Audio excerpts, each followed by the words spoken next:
Եթե մարդը դուրս է գալիս պայքարի, պետք է իմանա ինչի դեմ է պայքարում։ Աստված մեզ սովորեցնում է պայքարել բարության մեջ։ Սա ամենադժվար պայքարի ձևն է, որովհետև ինչ է պետք, համբերություն է պետք դրա համար։ Երբ որ մենք օգտագործում ենք այն մեծ բարիքը, որ Աստված մեզ տալիս է, սատանան գործելու հնարավորություն չի ունենում։ Ներում են ում? Նրանց, ովքեր որ գիտակցում են, որ իրենք սխալ են գործել քո հանդեպ։ Անկախ ամեն ինչից, ապաշխարությունը սկսում է զղջումից։ Եթե մարդը չունի զղջում, ոչ մի ապաշխարություն չկա այստեղ։ Հանրության դատը այնքան ակնհայտ սխալ էր, որ նույնիսկ կայսրը ասաց, որ իր ձեռքերը լվանում է այս հարցում։ Տերը այդ մեծ ճանապարհը երբ որ անցավ, չչարացավ այդ մարդկանց հանդեպ։ Երկնքի արքան մնաց երկնքի արքա։ Մարդը, ով եկել էր մարդկությանը փրկելու, Աստծո որդին, այդպես էլ մնաց, չկորցրեց իր նշանակությունը։ Կյանքը պայքար է, հակադրությունների, հակամարտությունների, կարծիքների, կենսակերպի բախում, եսի կայացման, դրսևորման, սեփական անձի չափազանցված ընկալում, սեփական խնդիրներն առաջին հորիզոնականներ բերելու և անխոչնդոտ լուծելու վճռականություն, մարդը, որի մոտ հաճախ է գլուխ բարձրացնում գիշատիչ բնազդը, գրեթե միշտ առաջինն իրեն է տեսնում, և դա օրինաչափ է մարդկային տկարամտության սահմաններում, բայց օրինաչափ է արդյոք, որ մարդն ինքն իրեն տեսնելով չտեսնի, չնկատի դիմացինին, կողքինին, ինքն իրեն սիրելով չսիրի իր պատկերով և նմանությամբ ստեղծվածին, ավելին և պարտադրի լռելի այն կամ բարձրաձայն, որ բոլորն իր շուրջը պտտվեն, իրեն լսեն, իրեն հաշվետու լինեն, իրեն ենթարկվեն, ինչի տխուր հետևանքներն անպայման զգացնել կտա։ Սա մի մթնոլորտ է, որտեղ բացակայում է սերը, աղոթքը, ապաշխարությունը, պահքը, ողորմածությունը և անսեր մթնոլորտում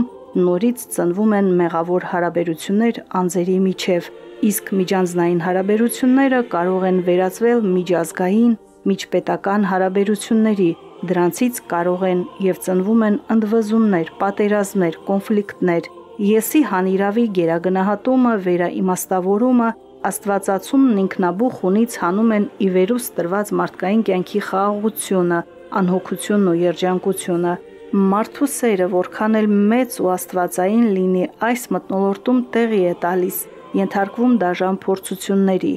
Մարդն ակամայից ինքն իրեն հարցնում է. միթե ճիշտ չէ Քրիստոսի սիրով ապրելը, սիրո պատվիրանով առաջնորդվելը, ու հիշում է, քանի որ Աստված այնպես սիրեց աշխարհը, որ մինչև իսկ իր միածին որդուն տվեց, որպեսզի ով նրան հավատում է չկորչի, այլ ընդունի հավիտենական կյանքը։ Ինչ տեղի ունեցավ Քրիստոսի հետ, որն աշխարհ ուղարկվեց սիրով, որը մարդուն սիրեց գերագույն սիրով ու պատվիրեց, ինչպես ես ձեզ սիրեցի, դուք էլ միմյանց սիրեցեք, քավ լիցի, սիրես մերձավորիդ, սիրես ընկերոջդ, և դա ուղղակի գործի ի վնաս քեզ, և դրա հետևանքով դու հատուցես մինչև իսկ կյանքով։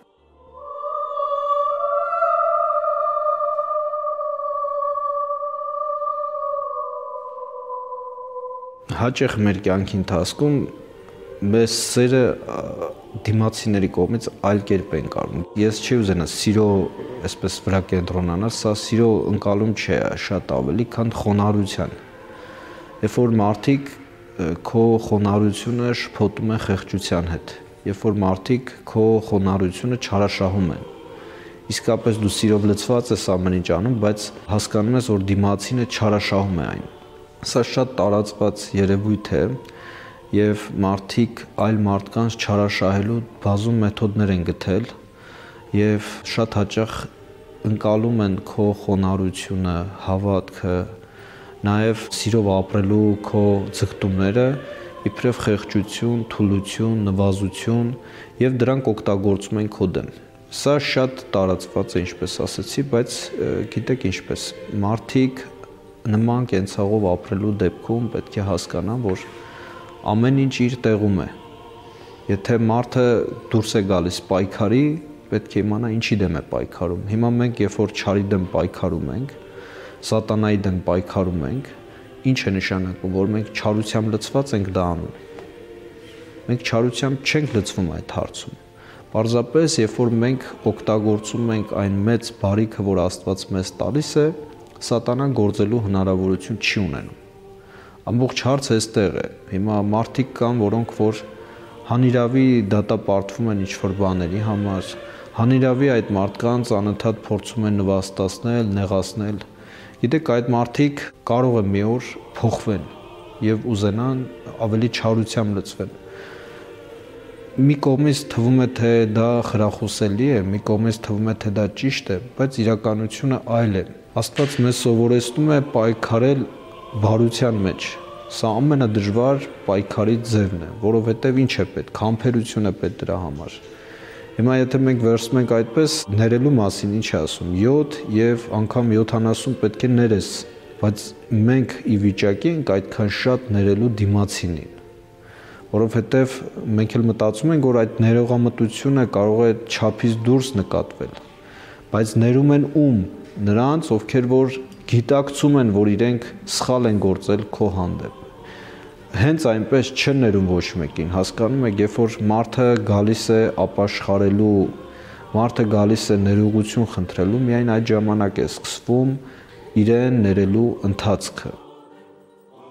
Ամեն լավ ու բարի արարք սիրուց է ծնվում, եւ խոնարհությունը, եւ զղջումը, եւ համբերությունը, եւ ներողամտությունը, եւ ապաշխարությունը, եւ մեղքերից հրաժարումն ու վերադարձը երանելի վիճակին։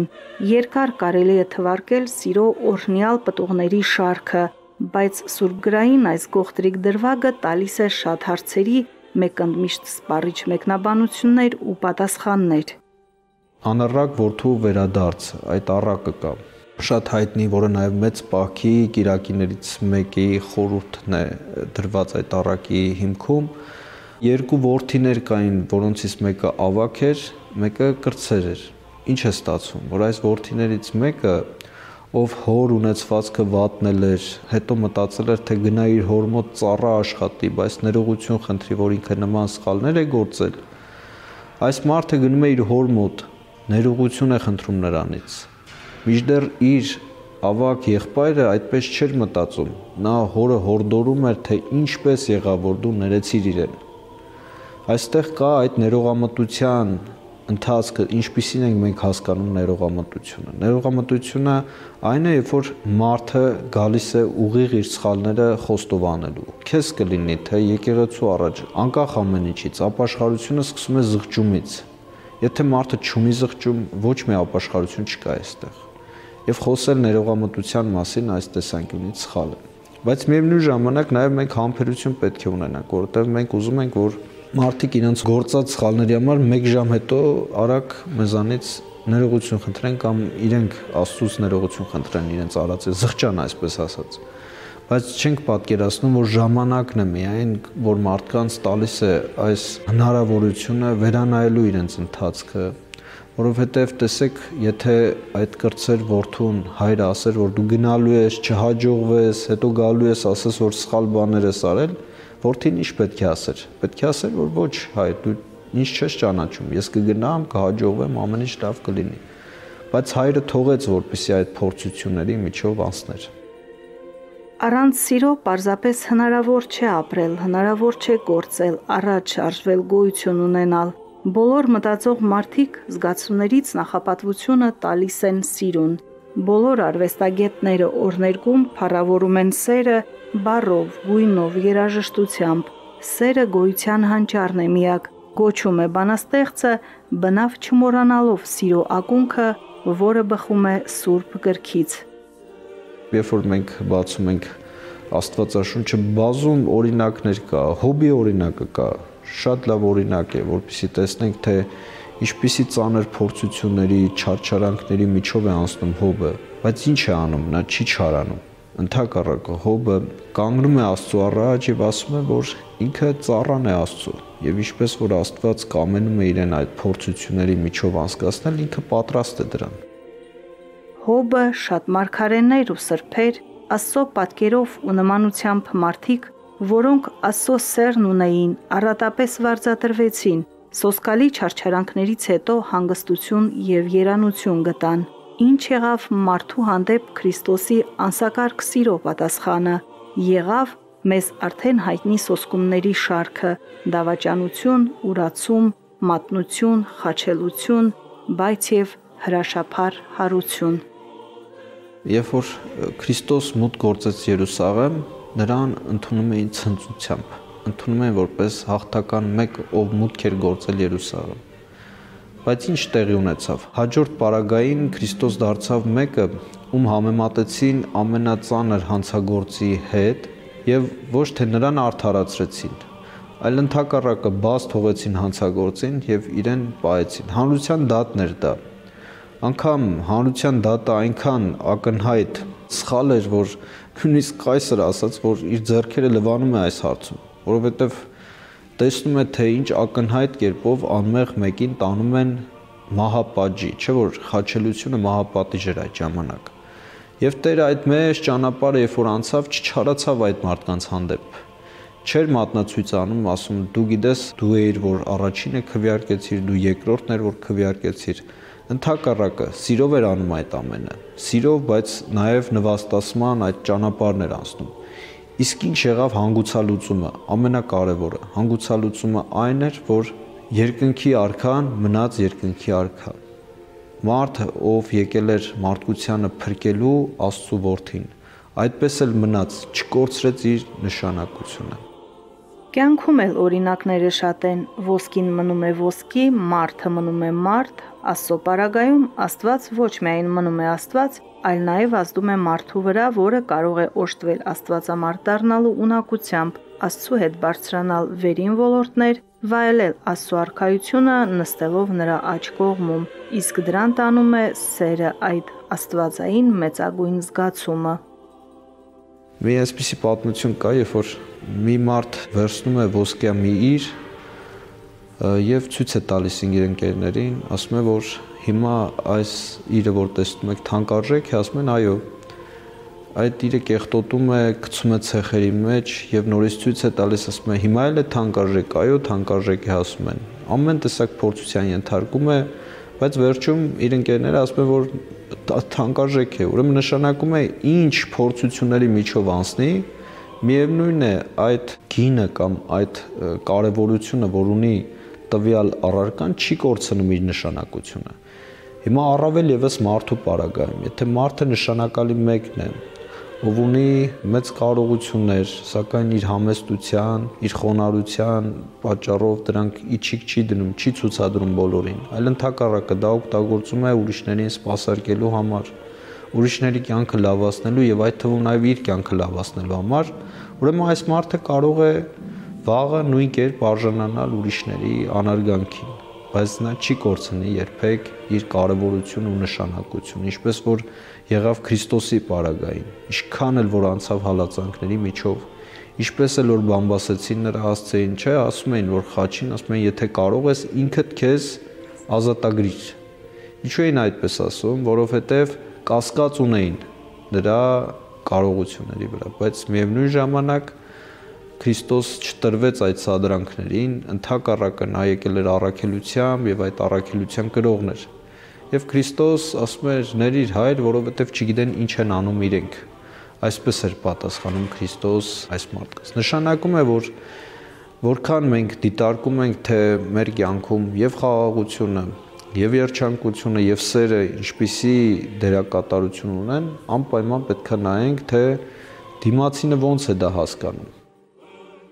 Սիրո ծավալումը երկրի վրա, որը երկնքից է առաքվել, աննախադեպ մեծ է, մաքուր, առաքինի, աստվածային։ Սերը սիրո քաղաքականությունն է հնարավորություն տալիս մարդկային հարաբերություններում հարթել բոլոր սուր ելուստները, լուծել ամենաբարդ հիմնախնդիրները, ապրել գոհ ու երջանիկ։ Եթե ավետարանը մեզ ասում է մեկ այտիդ, երբ որ ապտակում են, մյուսն էլ դարձրու, որպեսզի ապտակեն, դա չի նշանակում, որ ամեն երկրորդ հանդիպողին մենք պետք է մեր երեսը պահենք, որպեսզի ապտակեն։ Այլ դա նշանակում է այն, որ երբ որ քո դիմացինը քո եղբայրն է, մեկն է, ով որ ինչ որ բան է արել, որ քեզ դուր չի եկել, ունեցիր այդ համբերությունը, միգուցե նա երկրորդն էլ անի, երրորդն էլ անի, բայց միևնույն ժամանակ այդ համբերության կրող է եղիր, որովհետև հանգուցալուծումը այն է լինելու, որ այդ մարդը զղջալու է իր արարքի համար։ Գալու է քեզ ժամանակ հետո, ինչպես որ Անառակ որդին էր, եկավ իր հոր մոտ եւ ասաց, որ հայր, ես սխալ եմ գործել, կարող եմ քեզ մոտ ծառա լինել։ Բայց հայրը ինչ ասաց իրեն, ասաց, որ դու կորել էիր, գտնվեցիր, մահացած էիր եւ հարություն առար։ Այսինքն, եթե մեր կյանքում կենցաղային հարաբերությունների վատթարացման ընթացքում, եթե մենք ունենանք այդ համբերությունը, հնարավոր է, որ էլի մարդիկ գան մեզ մոտ եւ խոսեն այն մասին, որ իրենց ընթացքը սխալ է եղել։ Հատկապես հիմա, երբ որ աշխարհը իմ ընկալումներով ապրում է հարաբերությունների ճգնաժամ, որ մարդիկ օր-օրի վատթարացնում են իրենց հարաբերությունները, հավանաբար դա համաճարակից հետո սկսված այդ մեծ process-ներ, երբ որ մարդիկ փակվեցին, մեկուսացան, փոխվեց շփումները, հավանաբար աշխարհը շատ փոխվեց այդ ընթացքում եւ սկսվեցին այդ պատերազմները, սկսվեցին այդ մարդկային ողբերգության մասին ուղղակի սարսափ հիշեցնող այդ ընթացքը, որը մինչև այսօր էլ կարծես թե շարունակվում է եւ դեռ չգիտենք թե ինչ հանգուցալուծումներ կունենան։ Մարդկային հարաբերություններում սիրո ճիշտ քաղաքականության դեպքում տեղի կտա սիրո ճգնաժամը, որը բացառապես անհատական երևույթ է, խիստ անձնական, որի պտուղները սակայն կարող են վայելել բոլորը հանուր մարդկության ընտանիքում, համայն տիեզերքում։